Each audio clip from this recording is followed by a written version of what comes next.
probably is going to move to either 3 or probably the -2, in my opinion.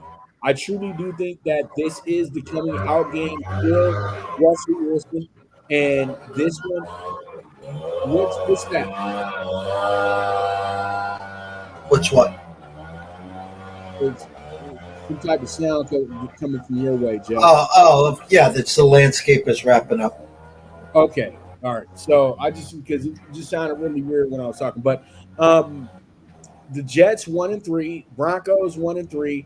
You got a over under 43.5. I feel like this is going to be the Broncos coming out party here, Jeff. I think that it's time. Let's keep it real. It's time for this team to really be who they're supposed to be. Um, as your point was with the Patriots, let's look at who the Broncos played in the first few weeks. Okay, Raiders, you can kind of toss that one out. That's a rivalry game. Commanders playing a lot better than a lot of us assumed they would, and they had Eric Bieniemy, a guy who knows exactly how to attack the Broncos. And then you had Miami, who was the flavor of the month of September. They were everybody's favorite team. They beat you 70-20. And then you go to Chicago in a game that a lot of people thought you were going to get upset in. Keep it real. And you were about to lose the game. But then you figured it out. When teams can figure it out like the way that the Broncos did, now you say, we don't give up on this team yet.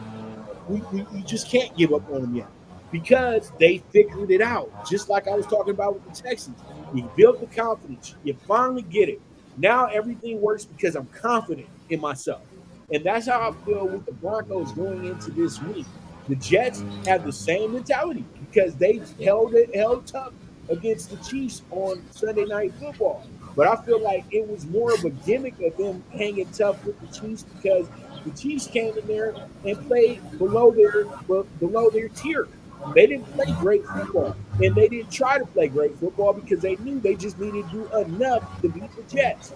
The Broncos are going to play on a stellar level come Sunday. I'm taking the Broncos to win this game, and I'm taking the Broncos on the money line as well too. Give me the Broncos with that minus 135, Jeff. What are your thoughts, and who do you have winning this game?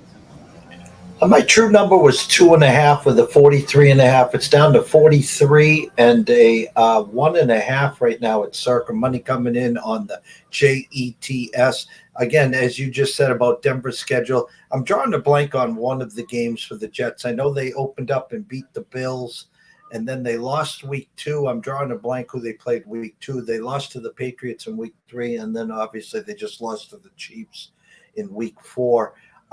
They've had a tough schedule as well. Zach Wilson actually probably played the best game of his life in the game against the Chiefs. I don't know what's going on with Brees Hall. Whenever he touches the ball, he does great. He's just not touching the ball enough. It's only a one wide receiver show over there. Garrett Wilson, Tyler Conklin made a few good passes. Defense playing off the rails. It's whose defense plays the best and who wins the turnover battle that will be victorious here. The loser of this game falls to 1-4, and there'll be a lot of Salas or Sean Payton bashers out there. Or of course, if Denver loses, it's let's just scrap the season, move off of Russell Wilson, and then draft a quarterback. So I took the points. I bought the hook to the Jets to 3. 23-20. I know I've said that a lot in this show, but first one to 23 wins this game, pups. Because Jeff gonna make one of them 23-20 stick on the wall. One of them's gonna stick. One of them will stick. You know what I mean? Hey, but you better than Berman. Berman used to be 25 to 22. Chris, you know there ain't gonna be no score in no game. What are you talking about? 29 to 29 to 32. What? What? You know what I mean? Those used to crack me up on Sunday prime time, where he would give us and he just has to do it because the back in the day you used to have to report like that so you wouldn't be over there giving a advantage to gamblers. That's why they would put the score up there and they couldn't just say cover spread. You know what I mean? They used to have to put the little pizzazz, the little Disney stuff on it, so it didn't look like people was gambling on the air. You see how far we've came. Now you just got somebody who gets on there. They get him. He wears glasses. He's in front of a computer all day, and they consider him a betting expert. Knowing good and goddamn well he's never been to Vegas in his life, but still he's a betting expert. So it is what it is. Never sat with a lines maker before, but he's an expert, Jeff. they're experts. And then if she's really pretty, it doesn't matter. It's just about what she picks. It doesn't matter if she's going to break down the line to you, why the line's that way. None of that. She's pretty. So